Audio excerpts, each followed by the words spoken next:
Gracias. Un saludo para todos los que están hoy con nosotros.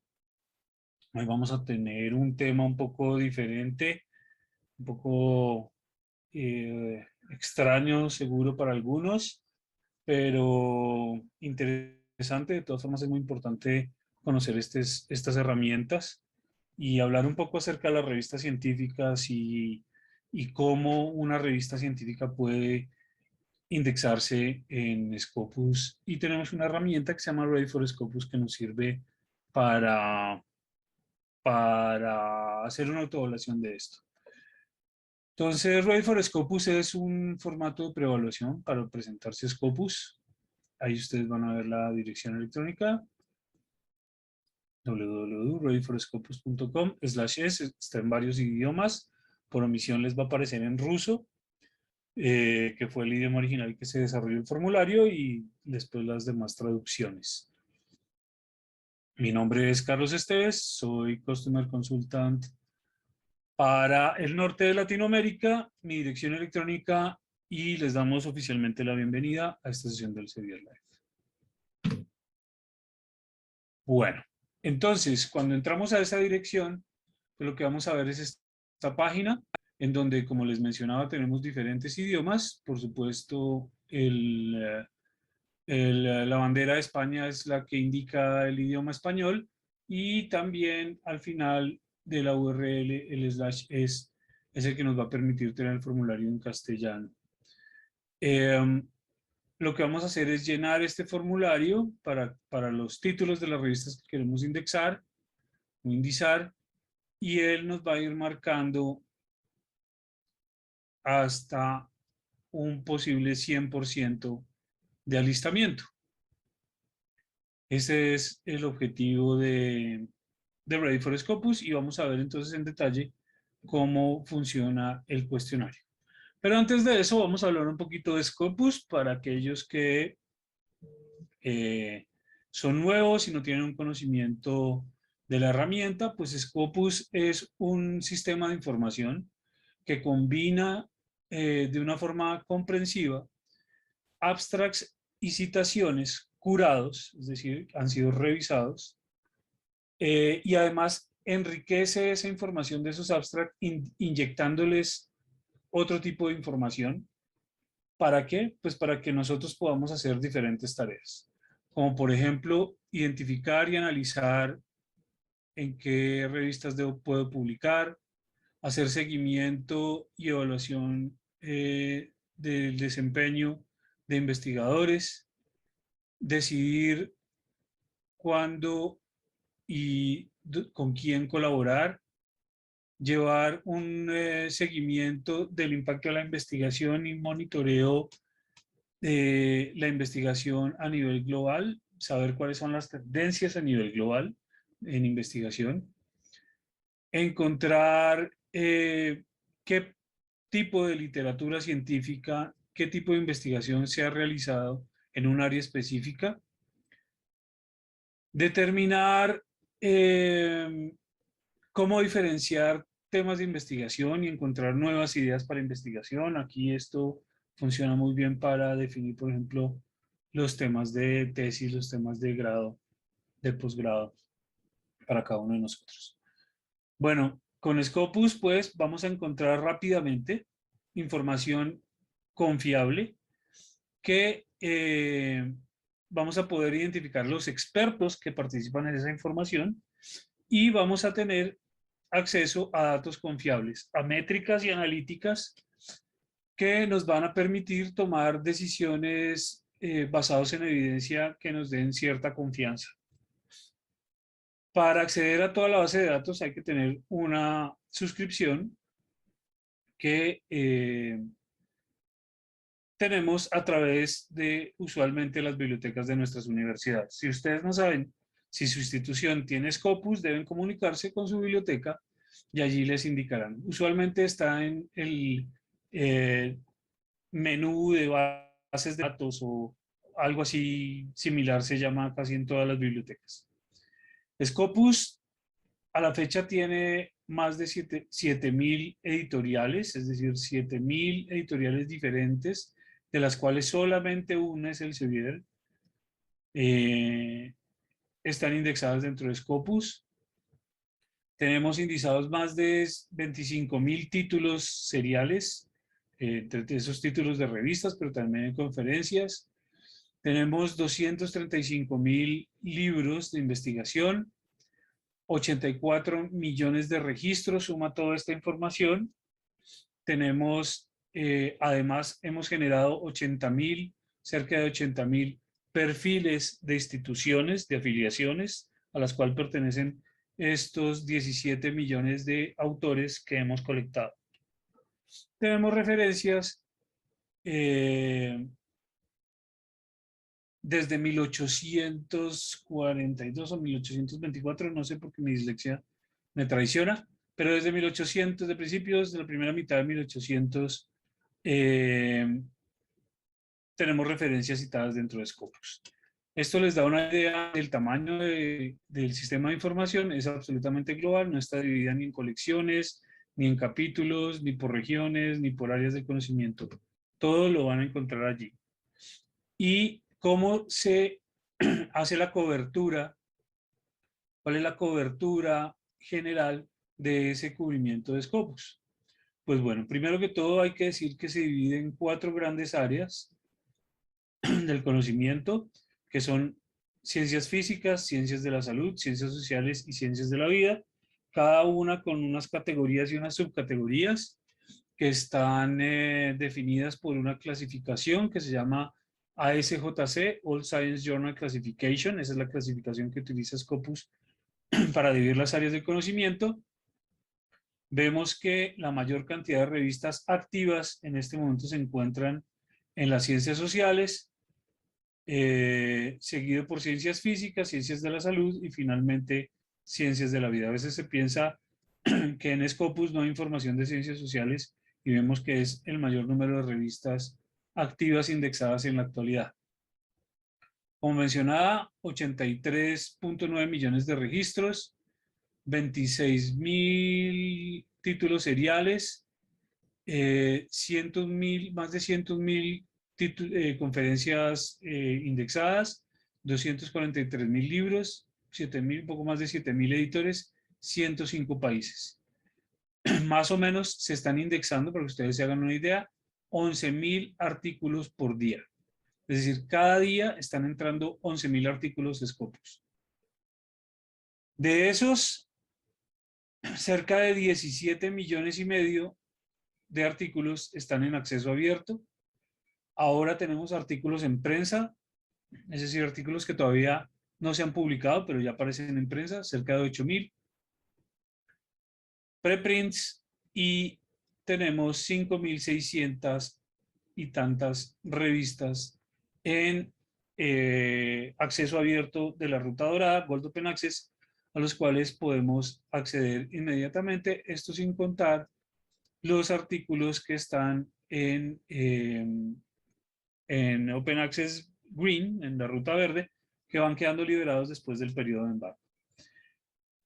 Y tenemos diferentes tipologías de documentos. Como mencionábamos, hay revistas, 24.900 revistas activas, 5.656, como mencionaba en Gold Open Access, según DOAJ. Y lo importante es que tenemos los datos completos de abstracts y de las referencias citadas después de 1970. Antes de 1970 están las referencias, pero puede que no estén completas. ¿Por qué? Pues porque antes de 1970 es muy difícil conseguir la información digitalizada y esto es un esfuerzo supremamente grande. Entonces ahí se van llenando poco a poco. Bueno, de conferencias tenemos 101.000 conferencias, eventos de conferencias, que nos suman 10.700.000 artículos. Usualmente las conferencias son la forma preferida actualmente de publicación de sus resultados de investigación para ingeniería y ciencias de computación. Libros, tenemos 63.000 libros, series de libros, 243.000 libros individuales de investigación para un total de 2 millones de ítems relacionados con libros. Y los libros sabemos que son la forma preferencial de publicación para algunas áreas de las ciencias sociales, artes y humanidades. Y tenemos referencias a patentes de las 5 principales oficinas de patentes en el mundo, por lo menos las que más patentes tienen registradas. Y hablamos de revistas. Este es un mapa actualizado a junio de 2021, en donde vemos que para Latinoamérica tenemos 861 revistas activas y 296 inactivas indexadas en Scopus, y lo que vemos son las cantidades de algunos de los países de Latinoamérica con respecto a las revistas que tienen indexadas en este momento en Scopus. Brasil, el más grande país de Latinoamérica, con 387 revistas activas hoy día, 122 inactivas, seguido por Colombia con 121 revistas activas, luego por Chile y luego por México en cantidad de, y después por Argentina en cantidad de revistas activas en la actualidad. Y vemos números de algunos de otros países también con la cantidad de revistas que tienen activas y entre paréntesis las inactivas en la actualidad. ¿Esto para qué? Para mostrarles cómo es la cobertura de Scopus con respecto a la literatura, básicamente una cobertura a nivel de todos los continentes y ciencia de todas partes del mundo. Ahora, ¿por qué una revista tendría interés de estar en Scopus? ¿Por qué una revista quisiera estar indexada en Scopus? Una revista debe pensar en indexarse en Scopus cuando quiere tener una proyección internacional. Y Scopus debe ser un instrumento para esa visibilidad. ¿Por qué? Porque Scopus es una base de datos, es un sistema de información en donde es como un directorio. Yo busco artículos y los artículos que voy a encontrar son aquellos artículos que se encuentran en esos títulos que están indexados en Scopus. Entonces, si mi revista quiere, el alcance de mi revista, el alcance de la revista, es ser una revista de cobertura internacional, en donde en cualquier parte del mundo puedan leer y encuentren información relevante de lo que se publica, pues entonces yo debería pensar en utilizar herramientas como Scopus para facilitar que esa literatura sea encontrada por parte de usuarios en cualquier parte del mundo.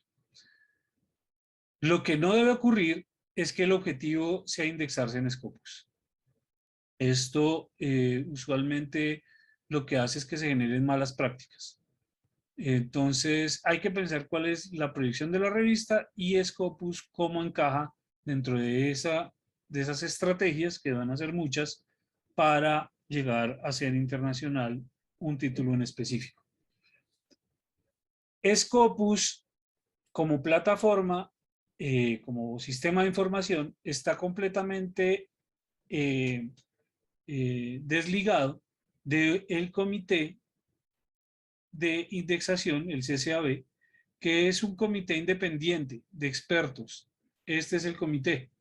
Esta es una foto donde ustedes van a ver que son personas de diferentes géneros, edades, nacionalidades, todos expertos, todos con trayectoria editorial, y ellos son los que terminan tomando las decisiones con un equipo que les colabora acerca de si una revista entra o deja de ser indexada en Scopus. Una revista puede entrar y puede salir de Scopus, bueno, salir, no, dejar de ser indexada en Scopus en cualquier momento. Y miremos cómo es la tasa de aceptación. Entonces, Scopus tiene, digamos, dos etapas en la evaluación para ser indexada. Una que son como los criterios básicos y otra etapa en donde se hace una revisión de fondo de los títulos. Entonces, si un título, si una revista no cumple con los criterios básicos, que esto es una revisión verdaderamente rápida en comparación a la otra, pues va a ser rechazada y va a entrar en un periodo de embargo, en el cual no puede volverse a presentar hasta que pase un tiempo y cumpla otra vez con los criterios que que fueron rechazados. Entonces, el 67% de las revistas son rechazadas por los criterios básicos. Pero los criterios básicos son criterios objetivos que son fáciles de entender. Esto es como si uno le dieran las preguntas del examen y no las leyera y no las preparara. Entonces, lo que vamos a ver hoy son esos criterios básicos que debe cumplir una revista para ser indexada. La buena noticia es que si usted pasa esta etapa de indexación de criterios básicos, que como les decía, es algo que podemos revisar y tener tiempo para preparar, el 48% son aceptadas en Scopus. Es decir, si pasamos la etapa de los criterios básicos, la probabilidad es casi el 50% de ser indexado en Scopus. ¿Cómo se ve esto? Hay unas normas de selección de contenidos y control de calidad en Scopus. De esos, de más o menos 3.500 títulos que participaron en el proceso de indización en un año en específico, 33% cumplieron los criterios mínimos de calidad. De esos, pues, quiere decir que 1.155 fueron revisados por el comité y de esos el 50 o cerca del 50% fue aceptado. Entonces, ¿cuál es la clave acá? No dejarse, no dejar de leer los criterios básicos de indexación, cumplirlos y pasado esto, la probabilidad de ser aceptado es del 50%. Una revista, para ser indexada, debe cumplir, digamos, con tres categorías, tres dimensiones: calidad, diversidad y relevancia. Las revistas latinoamericanas, usualmente el tema de calidad no tienen problema. Cuando una revista decide presentarse Scopus, es una revista que ya tiene una trayectoria suficiente y ya tiene un modo de trabajo, un apoyo institucional, etcétera, etcétera, en el cual ya han incorporado buenas prácticas editoriales, la mayoría, y el tema de calidad, de selección de los artículos, etcétera, etcétera, ya casi que siempre está dado por sentado. El otro factor, la relevancia, que es qué tan relevante internacionalmente es el contenido de la revista, también para las revistas de trayectoria en Latinoamérica es algo que usualmente ya se tiene chequeado. En donde tenemos la mayor cantidad de problemas, según mi experiencia con trabajos de editores, es en el tema de diversidad. ¿Y cuál es el tema de diversidad? Tenemos que tener diversidad de autores, geográfica de autores y de los comités científicos de las revistas. Entonces, aquí es donde usualmente tenemos la mayor cantidad de problemas y es donde nos podrían con más probabilidad de devolver las revistas de acuerdo a la experiencia que tenemos con algunos editores en la región. Pero si cumplimos con todo, pues lo más posible es que vayamos a tener una selección positiva de nuestro título. Los criterios de indización en Scopus de los títulos seriados son 14 criterios. Esos criterios son tanto cuantitativos como cualitativos y se clasifican en 5 categorías. Las categorías las dejé en inglés para que las puedan encontrar fácilmente, pero está traducido en qué consiste. Entonces, la política de la revista. Entonces, que tenga una política editorial convincente, que el tipo de revisión sea revisión por pares, no importa cuál tipo de revisión por pares. La diversidad en la distribución geográfica de los editores, la diversidad en la distribución geográfica de los autores. Entonces, esto es importante, ya lo hemos visto. El control de calidad. ¿Qué contribución académica hace al campo esa revista? La claridad de los resúmenes, ya vamos a ver por qué. La calidad y conformidad con los objetivos y alcances establecidos. La legibilidad de los artículos. Esto tiene que ver, el journal standing tiene que ver con el nivel de citación de los artículos y la visibilidad del editor. La regularidad con el cumplimiento con el calendario de publicación y la disponibilidad en línea, que esté el contenido disponible en línea, que haya una página principal en idioma inglés y que la calidad de la página principal de la revista sea muy buena. Entonces, estos son los criterios básicos. El proceso de indización es un proceso que es público y está declarado en un procedimiento que es muy específico. Entonces, tenemos diferentes etapas. La primera etapa es el someter el título. La segunda etapa es la validación del título, después el enriquecimiento, después la revisión y decisión y finalmente la comunicación. Y pues allí tenemos diferentes actores, el editor en jefe, el comité científico editorial, en algunas universidades está involucrada la biblioteca, por ejemplo, y aquí hay unas notificaciones cuando enviamos el correo solicitando que se indexe la revista, pues entonces esto se llena a través de una forma web que tiene un número y me van informando el estado de indexación de la revista. En este momento la revista pasa a un estado que se llama título nuevo sugerido. Se mira que se cumplan los criterios mínimos de Scopus, que es esta, la parte en donde devuelven el gran número de las revistas, ¿cierto? Si se cumple, entonces continúa el proceso. Si no se cumple, avisan y dicen por qué no se indexó la revista o por qué se devolvió. Esto puede pasar en términos de días, incluso si es un área en la cual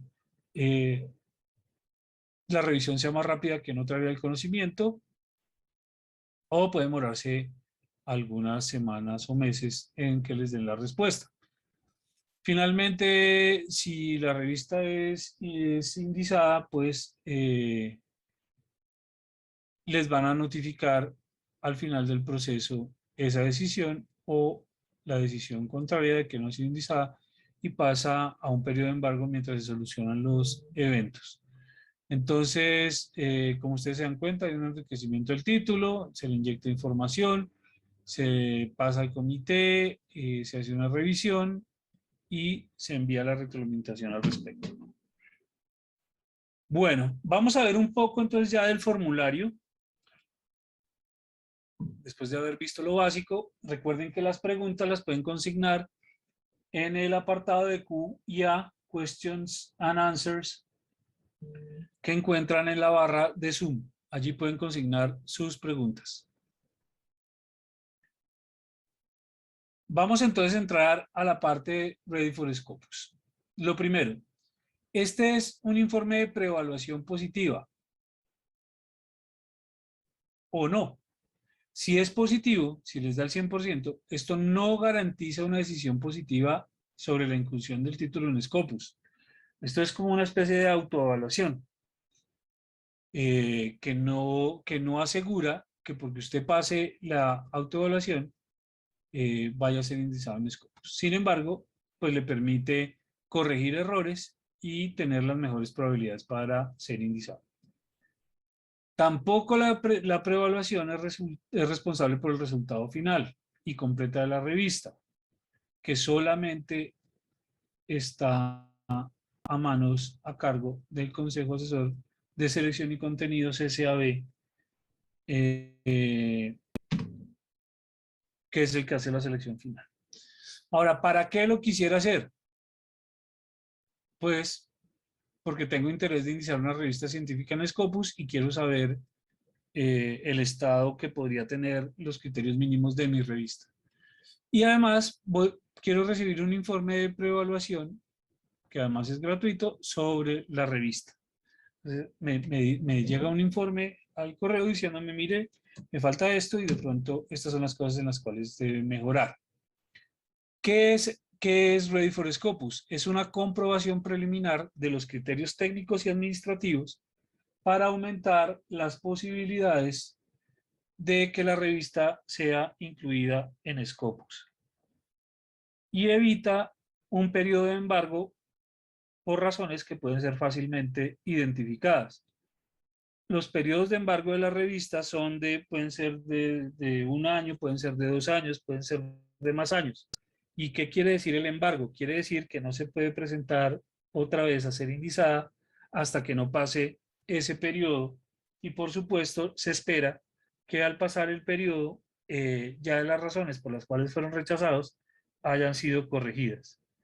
Sin embargo, algunas de esas razones son complejas de corregir. Por ejemplo, la cantidad de citas es algo que es complejo de corregir y puede tomarse un tiempo considerable.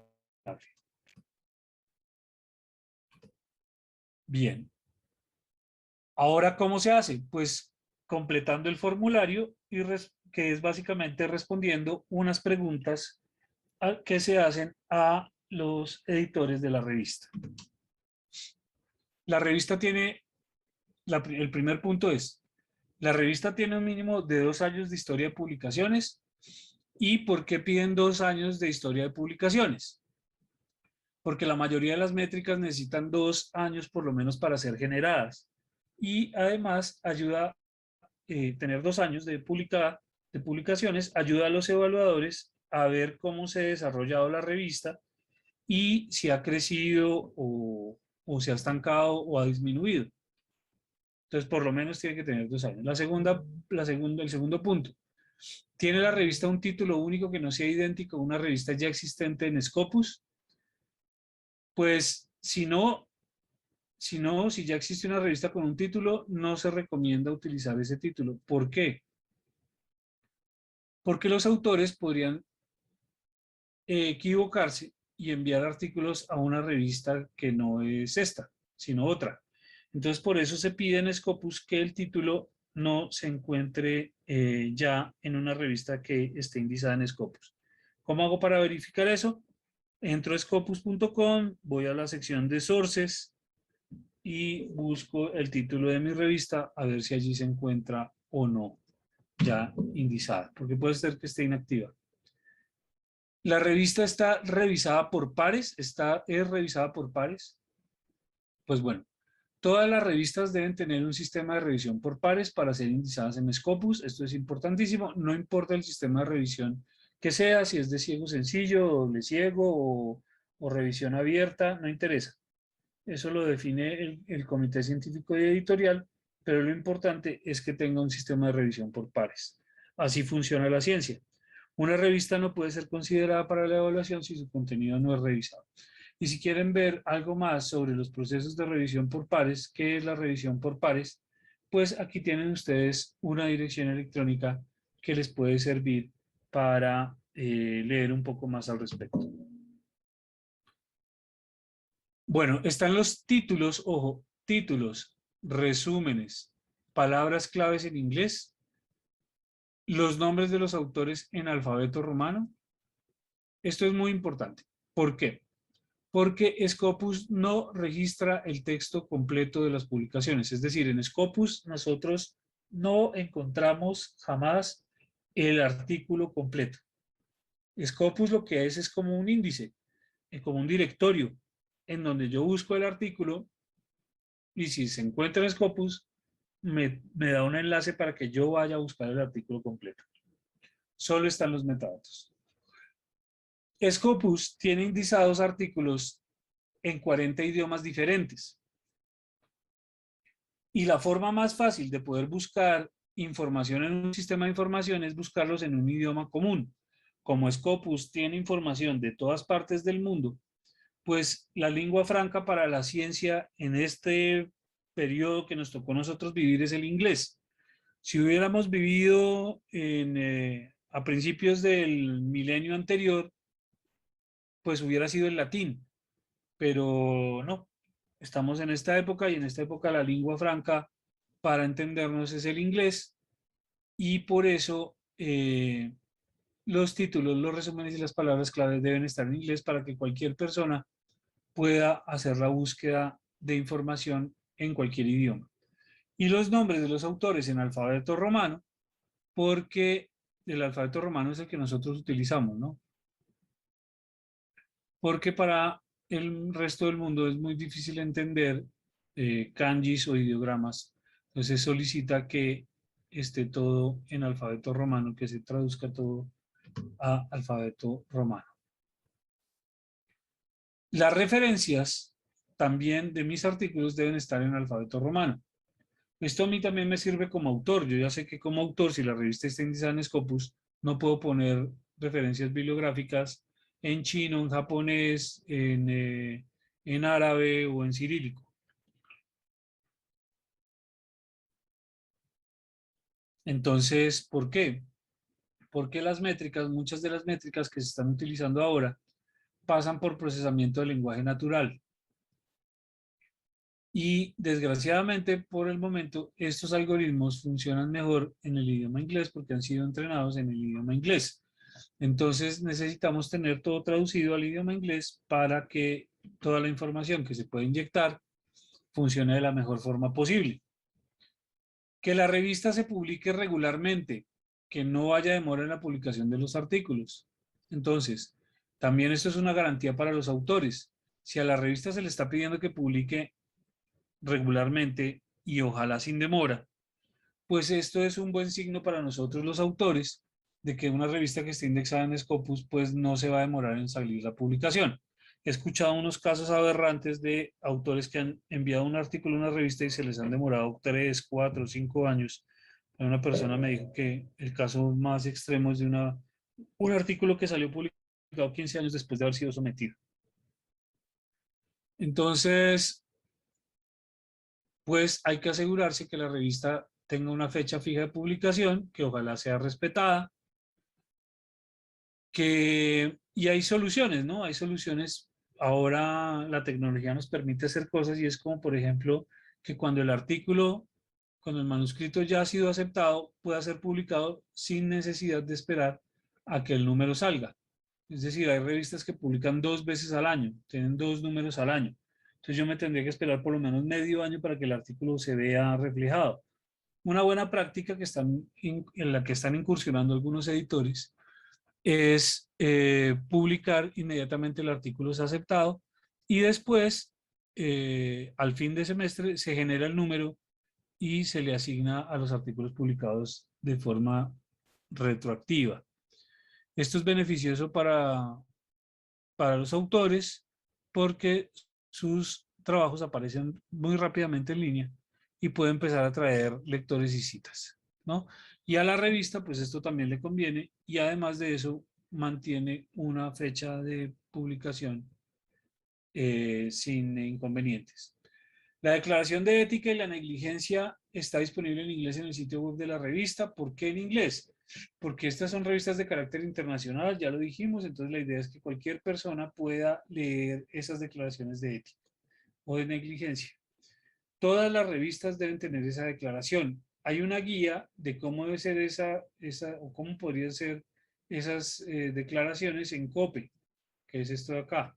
Pero por favor, la idea no es copiar y pegar lo que está en COPE, sino mirar para la revista esa guía y configurarla de acuerdo a lo que se tiene pensado por el comité científico para la revista.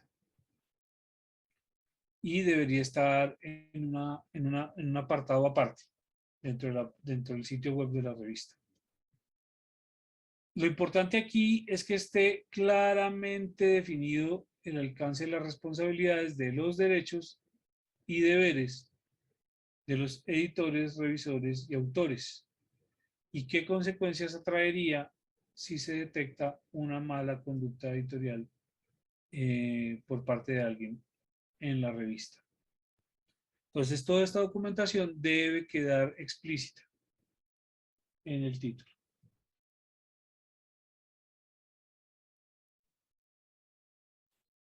Continuemos aquí. Entonces, el editor y el consejo editorial.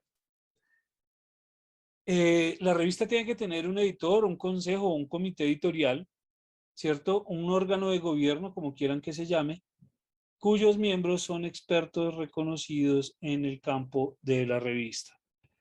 Los nombres completos y las afiliaciones de los miembros de estos comités y sus funciones deben estar disponibles en el sitio web en la medida de lo posible.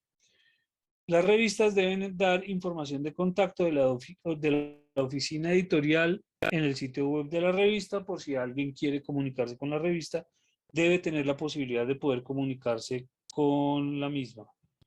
¿Y por qué? Porque esto le permite a los futuros autores identificar revistas con malas prácticas editoriales o incluso algunas de las que conocemos como revistas predadoras.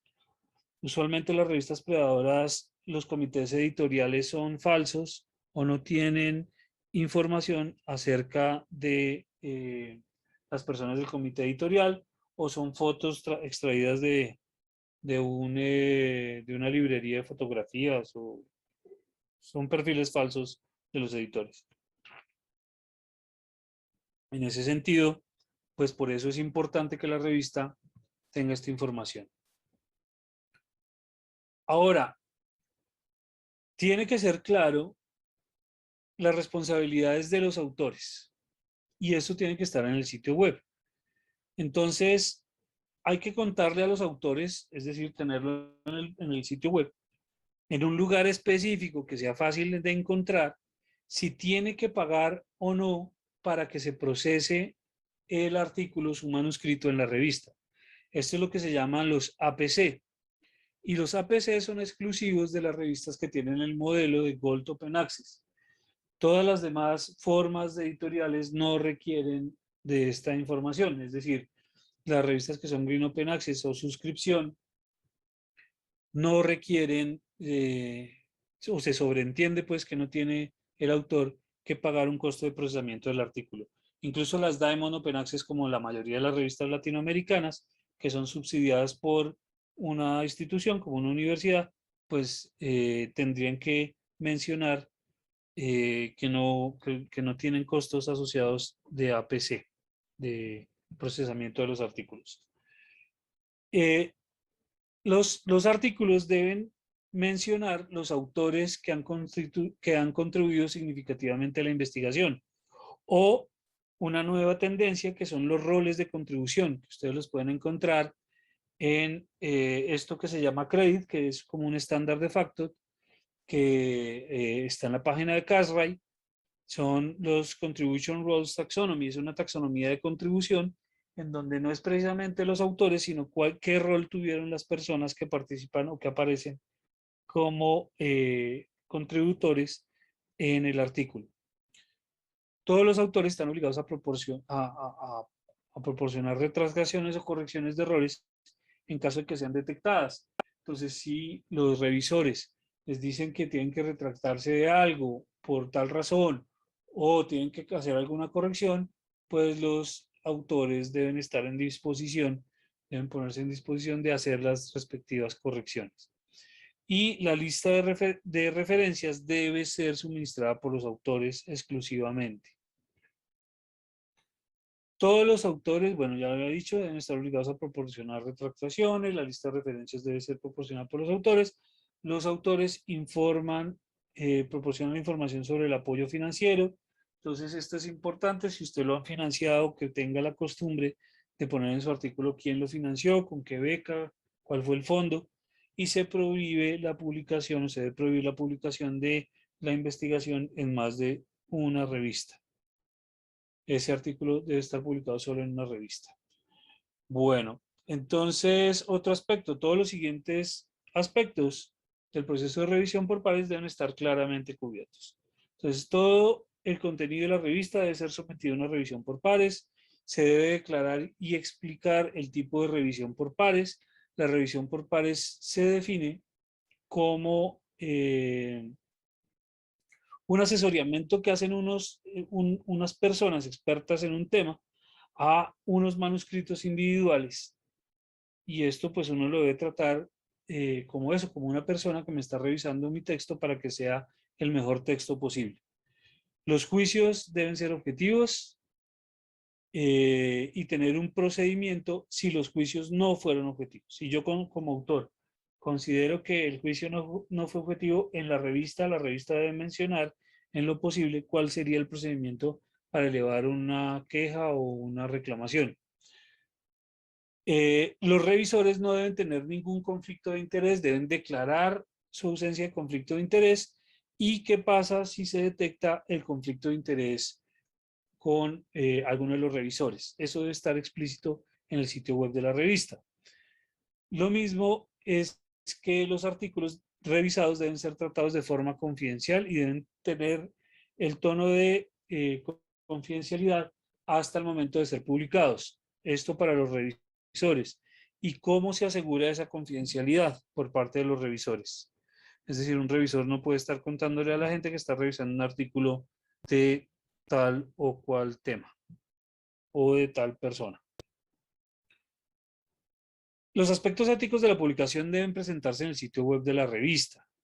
Entonces, los editores y los redactores deben tomar unas medidas razonables para identificar e impedir que artículos que tienen malas prácticas o tengan mala conducta en investigación se publiquen en la revista, y deben estar claros los procedimientos en el sitio web de cómo se llevan estos casos. Por ninguna razón, el editor o los editores van a alentar conductas impropias para publicación, y tiene que estar claro en la revista cuáles son los procedimientos en caso de que se detecten estos comportamientos. ¿Cuáles son los procedimientos cuando se detecta una conducta impropia? Esto tiene que estar explícito en el sitio web. ¿Cuáles son las pautas para retraer o corregir los artículos cuando sea necesario hacerlo? Y si los editores y redactores tienen que estar dispuestos a publicar correcciones, aclaraciones, retractaciones y disculpas cuando sea necesario, y lo mismo, cuáles serían los procedimientos para esto. La información sobre los derechos de autor y licencia se debe describir claramente en el sitio web de la revista. Recuerden que la propiedad intelectual es parte de los derechos humanos, y en el mundo hay dos sistemas de registro de derecho de autor: el derecho de autor propiamente dicho y el copyright, inicialmente, y los movimientos contraculturales como el copyleft y Creative Commons, que permiten avanzar sobre los derechos morales que no tiene el copyright, que es la forma de proteger los derechos de autor de los países anglosajones y Commonwealth, mientras el resto del mundo utilizamos los derechos de autor que sí consideran los derechos patrimoniales, los derechos morales de autor dentro de estos valores. Entonces esto tiene que quedar claro. Tiene que estar clara la información de cómo acceder al contenido de la revista. Si no está, perdón, la forma de cómo se acceden a los artículos en el sitio web, si están disponibles para los lectores o si tiene que suscribirse o pagar para ver los artículos individuales. Eso debe estar en el sitio web. ¿Qué pasa si la revista tiene un problema? ¿Dónde quedan mis artículos? ¿Cómo es el plan de backup, digamos, de esos artículos? ¿Cómo voy a poder yo recuperar ese archivo histórico? Imagínense que usted tiene un artículo con un montón de citas y la revista, el sitio web desaparece. Pues usted pierde esas citaciones y ese artículo. Entonces, ¿cuáles son los mecanismos que tiene la revista para asegurar el contenido? Eso debe estar disponible. En el sitio web tiene que estar claramente definido cuál es el ente, la institución que se hace a cargo de la revista. Esto es muy importante porque cuando se clonan revistas por personas inescrupulosas, usualmente le ponen, pues no solamente básicamente la misma página web, sino que además le ponen los nombres muy parecidos. Entonces es necesario que en el sitio web de mi revista se diga: mire, esta es la revista original, y por favor no la confunda con esta revista que tiene esta dirección electrónica, que es falsa, y esta otra también es falsa, y esta otra también es falsa. ¿Para qué? Para que los autores sepan exactamente cuál es la revista verdadera. Otra cosa importantísima es los identificadores persistentes. Y hay unos identificadores persistentes para las revistas que son el ISSN o el EISSN. Esto se entrega de forma internacional a través de una institución, ahí ustedes tienen el enlace, y por favor, cuando vayan a escribir su revista, si es nueva, incluyan todos los nombres, las abreviaturas, el nombre traducido de la revista, para que bases de datos como Scopus puedan agregar correctamente todas las citas que aparecen a nombre de esa revista. La revista tiene que tener un sitio web dedicado en idioma inglés. O sea, lo que pasa en español es que tenemos el sitio en español y tenemos el sitio en inglés. ¿Por qué? Porque los autores que no sean hispanoparlantes pues tienen que tener la posibilidad de publicar en la revista y tienen que poder entender todo lo que se encuentre en el idioma de español. Bueno, eso debe incluir los grupos, los comités editoriales o comités científicos, cuáles son los temas, las guías de los autores, la declaración de ética, el tipo de licenciamiento. Todo ese tipo de información debe estar en inglés también, o sea, toda la revista, excepto los artículos, claro. Las instrucciones para los autores deben estar también disponibles en inglés. Entonces, esto es importante, tener un conjunto claro de instrucciones para los autores, cómo va a ser, cómo debe ir el formato de las revistas, cómo se debe escribir la bibliografía. Esto es muy importante para los autores, sobre todo si son autores nuevos. Esto además ayuda al equipo editorial, porque si los autores envían en el formato que tienen que enviarlo, pues no van a dedicar más tiempo en arreglar el documento para que sea publicado. Y también le dice a los autores qué es lo que se espera en ese manuscrito.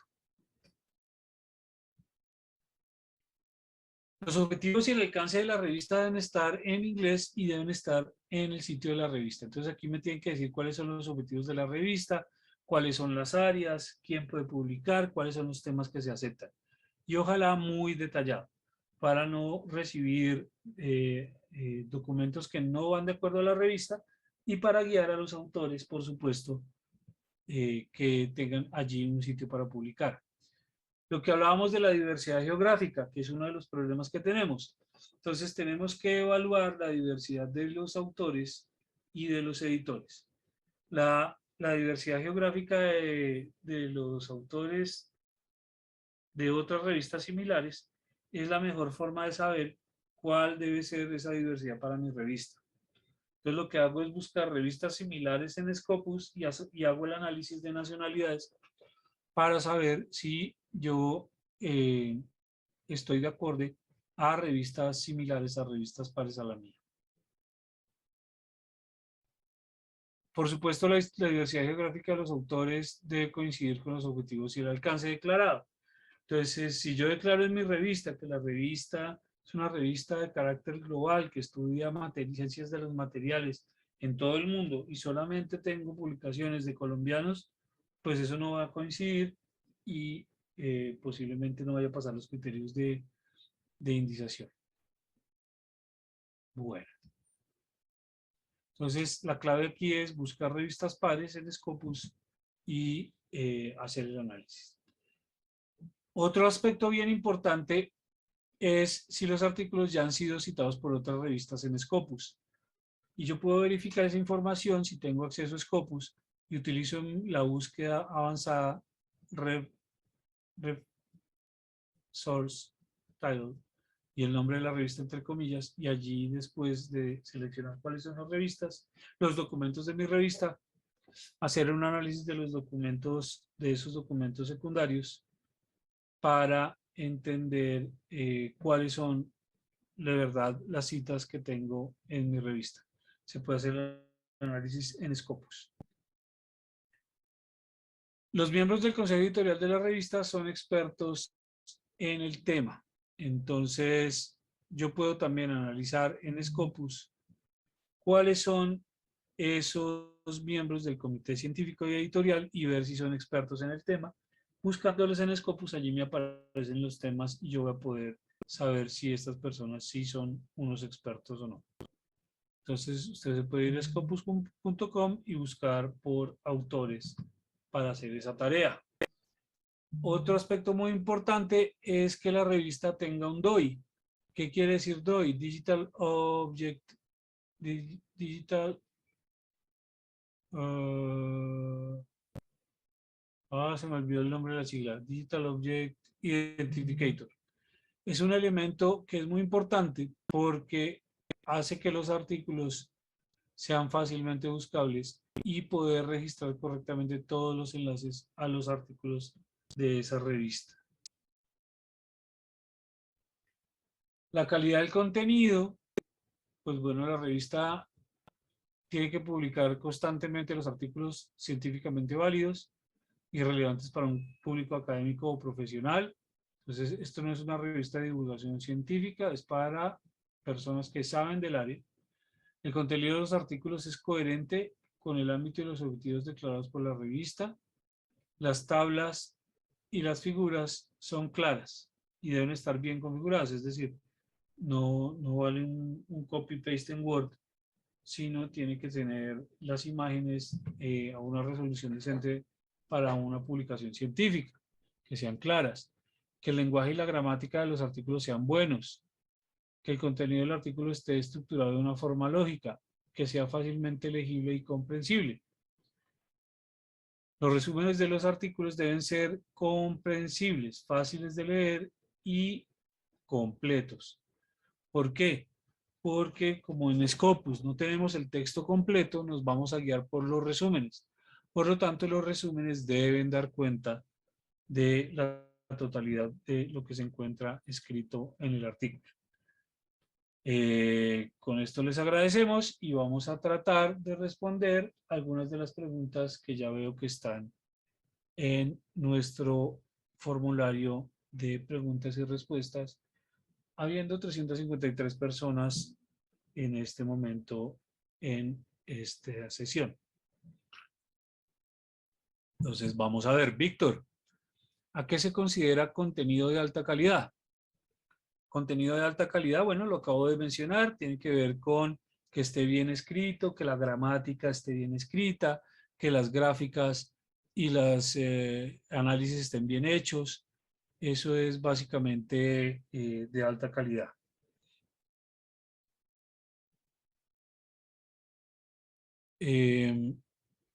Antonio, son 2 años de embargo en caso de que la revista no sea aprobada, ¿verdad? Pueden ser más incluso, Antonio. Eso depende de lo que digan los evaluadores del comité. Pero pueden ser 2 años o pueden ser más años. Catalina Cruz, ¿cuál es el alcance de los artículos y revistas Open Access? Ventajas y desventajas. ¿Con respecto a qué, Catalina?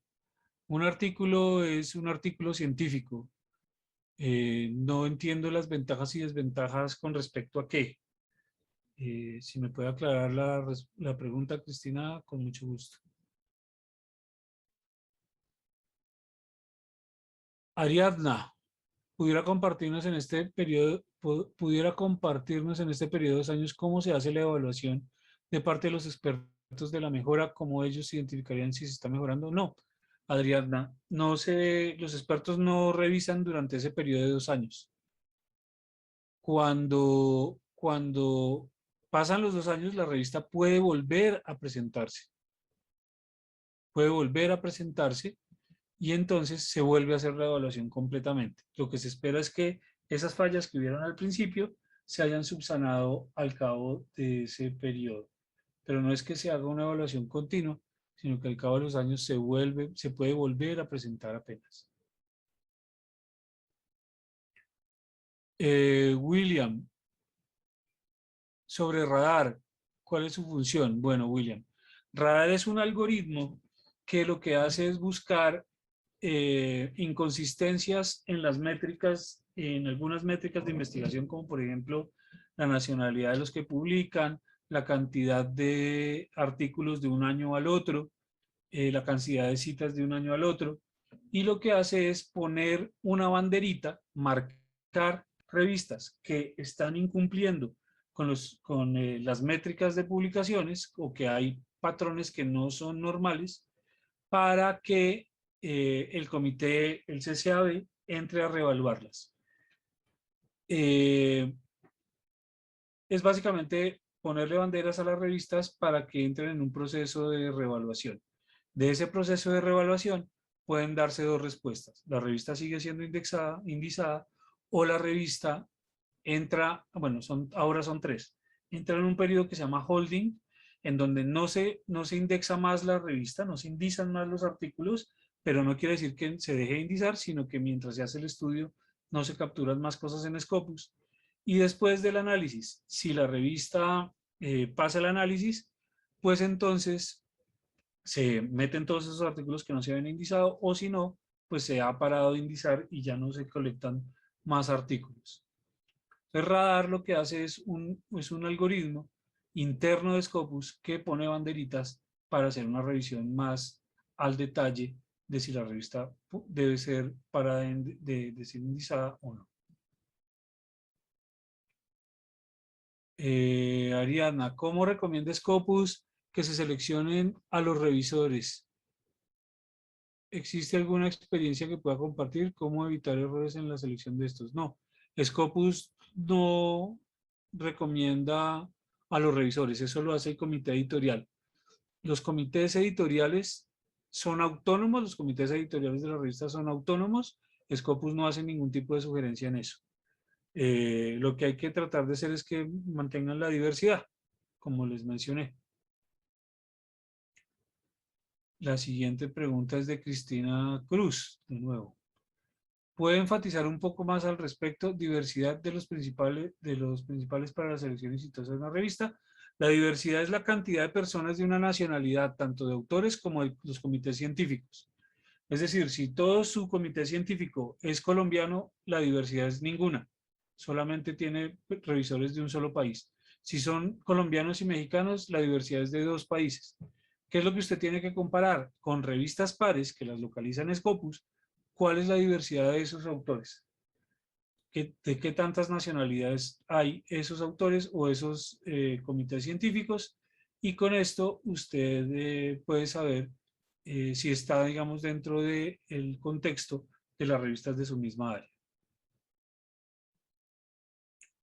Germán, nuestra revista publica artículos en 3 idiomas. Fantástico, Germán.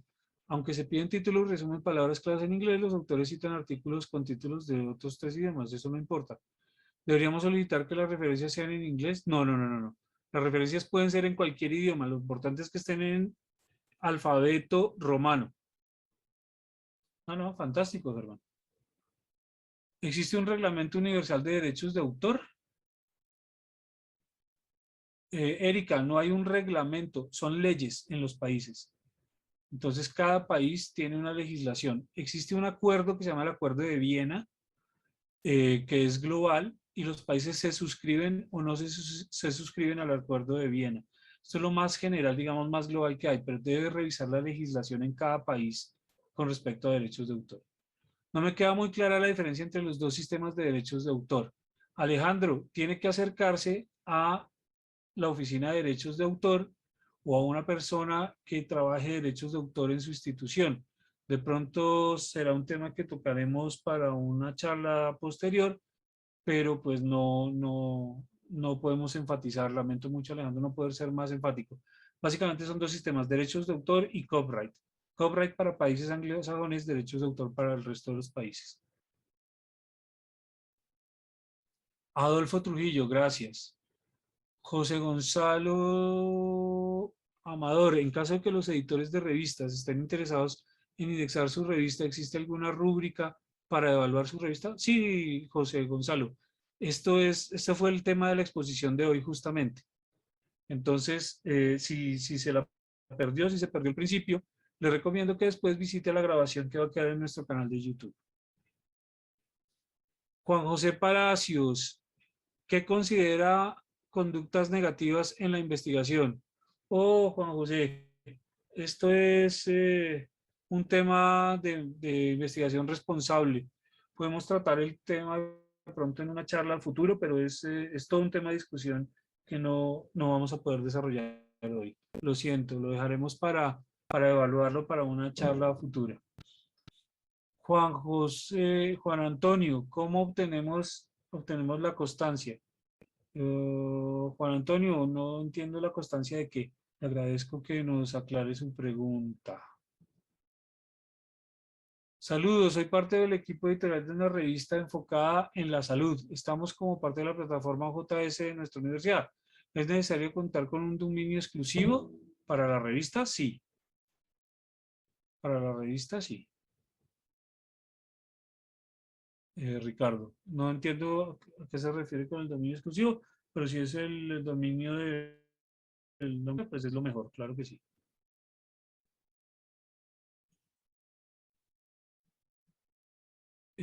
No es obligatorio, pero es lo mejor. Ingrid Torres, ¿existe la forma de saber el índice H mínimo de aceptación para un área de conocimiento determinada?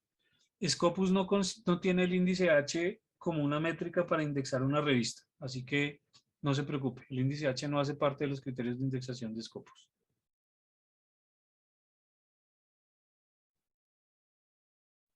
Rita, ¿se puede ver el número de autocitas de una revista? Claro que sí, Rita. Usted hace un análisis de autocitas. Puede utilizar, si no está indexada en Scopus va a ser más difícil, pero claro, usted puede hacer un análisis de autocitas. Tiene que tener las autocitas en dónde, en dónde tiene colectadas las citas. Puede hacerlo, bueno, hay diferentes formas de hacerlo. Sí, hay análisis de autocitas, claro que sí. Pablo Dávila, cuando los temas de una revista son sacados de la base de datos de Scopus, cuando los temas de una revista son sacados de la base de datos de Scopus, ¿qué tiempo se demoran para verificar los requisitos y volverlos a subir a Scopus? No entiendo.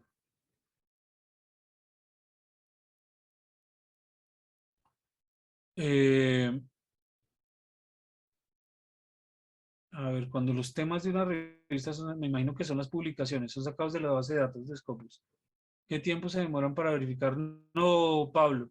Cuando una revista deja de ser indizada en Scopus y vuelve a presentarse, tiene que volver a presentarse para volver a ser indizada. El periodo que no fue indizada no queda indizado en Scopus.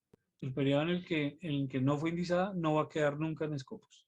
Eso lo ve usted en Sources en Scopus, va a ver que algunas revistas tienen los periodos de indización no continuos, sino discontinuos, y esto es porque han sido indizados en diferentes periodos. Espero que eso sea la pregunta que quería hacerme. ¿Por qué pierde una revista su inclusión, indexación en Scopus? Por varias razones, Astrid. Por bajar, por ejemplo, las citaciones con respecto a las revistas de la misma área, por bajar el número de publicaciones con respecto a las revistas de la misma área, por, eh, eh, por métricas, digamos, ahí es una de las causas.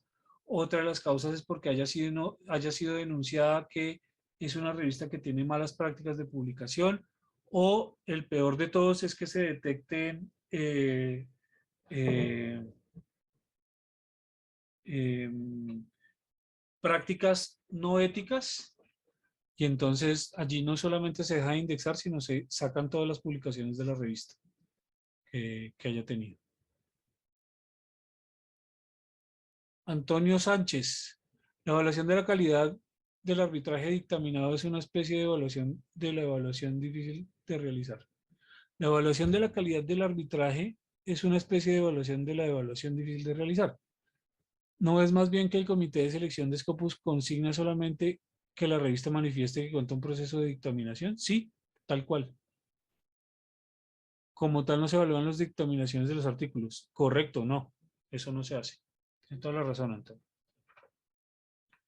Artículos no publicados se pueden dejar en la página de la revista. Artículos no publicados se pueden dejar. Pues un artículo que está en la página de la revista ha sido publicado. Luis Darío, no entendí bien la pregunta.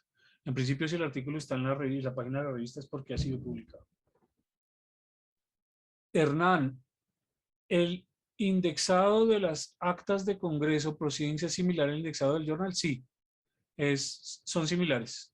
Son publicaciones seriadas y se piden básicamente lo mismo, Hernán. El que es diferente es el de libros. Ingrid Torres, si una revista tenía una periodicidad y cambia el periodo actual justo en el que se somete a Scopus, ¿cómo se recomienda que se registre? ¿Con la periodicidad? No, con la actual. Y se debe mencionar que cambió la periodicidad. Lo mejor es que lleve 2 años con la periodicidad nueva antes de presentarse, porque entonces las métricas van a serle desfavorables o le pueden ser desfavorables. Alejandro, el impacto de una aportación del conocimiento está condicionado por la calidad del artículo o estamos hablando de dos aspectos distintos. Son dos cosas diferentes. Una cosa es publicar y otra cosa es el aporte del conocimiento, que requiere una evaluación mucho más detallada. Una cosa es una publicación y otra cosa es esa publicación que tanto ha aportado al conocimiento en el mundo mundial, como dirían los españoles. Cristiana, estuve en un seminario donde el facilitador expresó que no se debía publicar nunca en Open Access. Lo anunció dentro de un contexto negativo en cuanto a la confiabilidad. No. A ver, no van a afectar. Es que los artículos no se publican en Open Access. La revista es la que es Open Access, no el artículo. O sea, los artículos se someten a la licencia que tenga la revista. Hay revistas que son solamente Open Access, entonces si usted publica en esa revista, su artículo va a ser Open Access, no hay otra posibilidad. Hay otras revistas que le permiten escoger, pero no tiene nada que ver con la confiabilidad. De hecho, la razón para publicar en Open Access o no es más, desde mi punto de vista, es más una razón de recursos. Si usted tiene dinero para pagar una PC, pues entonces usted podría gastarse ese dinero en publicar en Gold Open Access. Pero si no tiene dinero para pagar una PC, pues usted podría publicar en una revista de suscripción, que no le van a cobrar por recibirle el artículo. No tiene nada que ver con la confiabilidad. Hay revistas en Open Access de calidad y hay revistas en Open Access de baja calidad, lo mismo que de suscripción hay de calidad y hay de baja calidad. No tiene que ver con ese modelo, mejor dicho.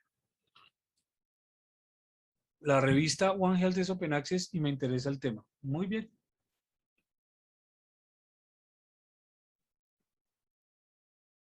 ¿Cuál es el perfil de un experto o revisor? Oh, Víctor, pues es una persona que tenga una trayectoria en un área de investigación y eso usted lo puede revisar en Scopus.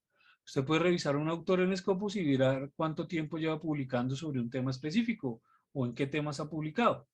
Y pues allí usted contextualiza si es un experto y puede ser un revisor.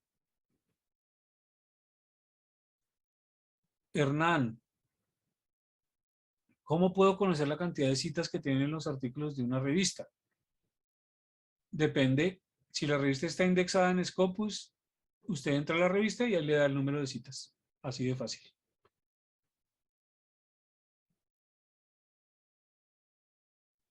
Ricardo, de nada.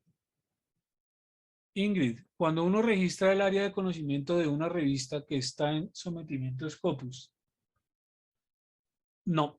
Ingrid, cuando usted somete una revista a Scopus, usted no asigna el área de conocimiento, no la de Scopus, esa se asigna, la determina Scopus. Usted lo que dice en su revista es en qué áreas del conocimiento publica, pero la asignación del área en Scopus la asigna Scopus.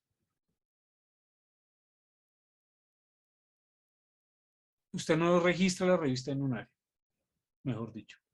Eso lo hace Scopus. Cuando una revista ya está indizada en Scopus, ¿cuánto tiempo se tardan los nuevos artículos publicados en indizarse para ser visualizadas en Scopus? Usualmente unas semanas, unas pocas semanas. Si se pasa más de unas pocas semanas, hay forma de comunicarse con Scopus y preguntar qué es lo que está pasando que no es indizada. Y creo que con eso damos fin a todas las preguntas. Muchísimas gracias por preguntar, por colaborar, porque esta sesión sea menos monótona de lo que seguramente fue. Agradecemos todo el equipo del CEDIAR de Latinoamérica Norte a todos y esperamos que nos acompañen la próxima semana en la siguiente sesión. ¿Hay más preguntas? ¿Son similares las listas de las revistas con las de JCR? JCR es... eh, El de Clarivate, el Journal Citation Ranking. ah, hay alguna similaridad, Israel, pero hay un sobrelapamiento entre el contenido de Scopus y el contenido de Clarivate. Básicamente el 90 y tanto por ciento de las revistas que están en Clarivate se encuentran cubiertas por Scopus. Al contrario, no es lo mismo. Eh, Muchas gracias, de nada. Gracias. Bueno, perfecto. Gracias a todos ustedes. Entonces, yo creo que entonces Carlitos, qué paramos. pena te interrumpo. Nos están preguntando también por la certificado de asistencia. El día de mañana lo estarán recibiendo a sus correos electrónicos, ¿vale? En el transcurso de la mañana. Bien, muchas gracias en nombre de todos otra vez del equipo del CIDER para Latinoamérica Norte y que tengan un feliz día. Ojalá esta sesión haya sido de su interés y hayan aprendido algo que no conocieran antes de entrar a esta sesión del día de hoy. Feliz día.